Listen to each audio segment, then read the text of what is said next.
Good day. In the heady days of the early 2000s, there were three things I loved: games, guns, and the History Channel. Oh, yes, ladies and gentlemen, the early 2000s had some of the greatest games known to man, but they also allowed for a lot of ingenuity and a lot of creativity. And lo was born the History Channel, a nation divided. A video game that combines games, guns, and the History Channel into one awesome and very fun package. Ah, that title just rolls right off the tongue. The History Channel Civil War, A Nation Divided was developed by Cauldron HQ, aka Bohemian Interactive, a Czech-based studio that must have been filled with Civil War nerds. And the game was published, appropriately enough, by Activision Value on November 7th, 2006. The game had a multi-platform release and could be found on PC, Xbox 360, and the PlayStation 2. So today, we're looking at the version I played back in the ye olde days, the PlayStation 2 version, and we're using the PCSX emulator to play it. So what we have here is a Medal of Honor / COD 1 inspired first-person shooter set during the Civil War. We got non-regenerative health, we have numerous objectives to complete, we have aim down sights, and sadly the 2-weapon rule. But I get it, there were only so many weapons that you would want to use during this time period anyway. Despite the small budget of this game, we have zero, and I mean zero bloody arenas. God damn, I hate those. All they do is pad out the bloody game. What you will find is that shooters of this era are actually pretty short, coming in around 5 or so hours. They don't feel that short due to the games being primarily gameplay. When you started a level, you played through a level. I would prefer a short game with engaging gameplay over a long game with slog or slop gameplay any bloody day. The devs knew what they were doing when it came to the guns in Civil War. They wanted to be as historically accurate as possible while still keeping the game fun. So what they did is they gave you and the enemy a lot of bloody repeaters, and they come in numbers that were not that historical, but man, are a lot more fun than using a bloody single shot. Now, the devs might have thought that bloody rivet counters, aka virgins, might have complained about all the fun, so they gave us a level where all you have is an 1861 rifle musket. This was a very common Civil War firearm, and the North made over 1 million of the bloody things. For the time, it was a great rifle musket, but man, it takes forever to load, and the level where all you get is this bloody rifle musket is hard and kind of a slog, and as you can see, it takes bloody forever to get a follow-up shot off. And wisely, even though this takes a long time, the devs truncated the loading process. And also, there is no way you could run and load one of these smoke poles. So ditch the virgin muzzleloader and get with the Chad Colt revolving rifle. In Civil War, you can play as either the Union or the Confederacy, and each side will have pretty much all the same guns, kind of like in real life, but funnily enough, you only get the 1861 rifle musket in the Union campaign. In the Southern campaign, all you get are either repeaters or single-shot breech loaders. Not really how it worked in real life, since the South was chronically undersupplied due to the Blue Belly blockade, and some Southern boys were packing flintlocks. Ugh, at least the bloody Garibaldi rifle didn't show up. Bloody Austrians selling us junk. The first weapon in either campaign is the 1850 Colt revolving rifle that was used historically, but was pretty shitty. In real life, you cannot hold it like this due to the cylinder gap. Now, why they couldn't just put a blast shield on it, I have no idea. And in modern day, Taurus makes a revolving rifle called the Circuit Court Judge that does have a blast shield to combat cylinder gap. And by all accounts, the Circuit Court Judge is pretty good. The Colt rifle works well and has a great reload where you swap in a new loaded cylinder. Most of the time, people would have in no way been able to do that due to the expense, but it's not impossible that this happened. Your first pistol in the game is the 1860 Army, the most popular revolver of the Civil War. The reload here is mostly right, but you don't cap the cylinder and you push down the balls with your fingers?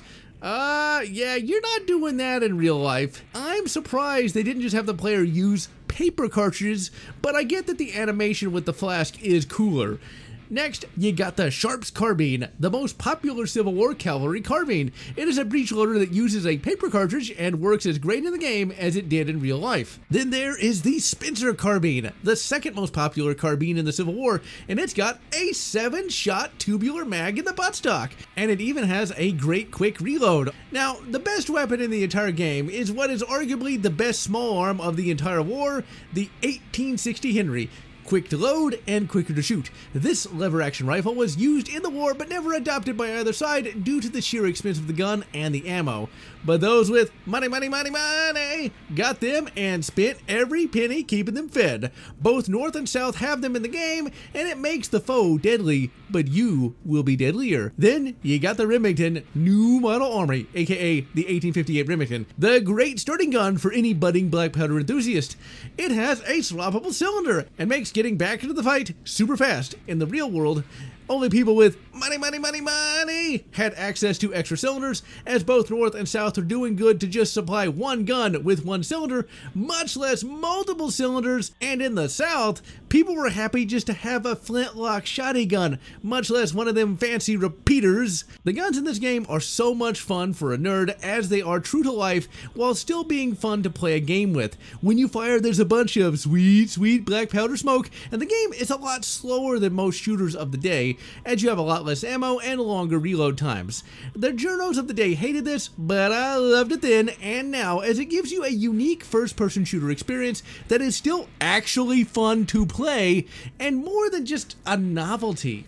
Now, since reload times are measured in minutes, sometimes you will need to go melee, and this is one of the only games where melee is a viable option. Since this is a PlayStation 2 game, the screen goes daguerreotype when you smack or stab someone, but it's fun nonetheless. Like Medal of Honor and COD games of the day, you have standard objectives. You capture this, you blow up that, and man, having good motivation really makes the shooting that much more fun. The enemy AI, while not amazing, is still pretty alright, and they can really mess you up if you are not careful. You will almost always have a repeater, and most of the time the enemy will just have single shots, but they can hurt regardless. Then there are some enemies with pistols, and ooh boy, you can see why Colt made a Billy in the 1800s, because they can drop you fast. The game also features Gatling guns in fixed positions in the Union campaign, and they can and will shred you in seconds. The devs did a hell of a job in bringing the history of the Civil War to life. Graphically, the game looks like shit. And hell, in 06, it weren't winning any awards either. But hey, in 2025, this kind of game having these kind of graphics is something special. No indie game today can really match them, and the animations of the guns and enemies is something that can't be matched either. The game looks bad, but it doesn't look cheap, and you can tell that the devs used what money they had to give us the best experience possible, and while these graphics aren't perfect, at least they're not bloody voxels. Music is existent, but it's nothing special. Sound is really great. Have a listen.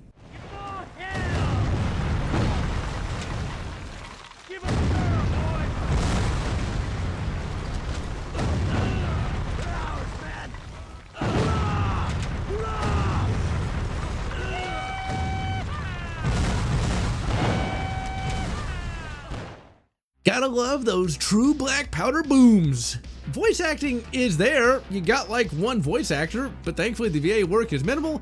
It doesn't really take you out of the experience all that much. The controls on the PlayStation 2 are pretty great, and the controller assignments are really slick. And while this game looked old for 2006, the controls were modern and really utilized all the modern improvements, and the game plays way better than a lot of higher budgeted games like Medal of Honor Rising Sun. There is no narrative for the game other than Civil War! Before every level, we get a short FMV that was literally ripped from a History Channel documentary from like 1986 or something, because the audio quality is really low in these documentary clips for some reason.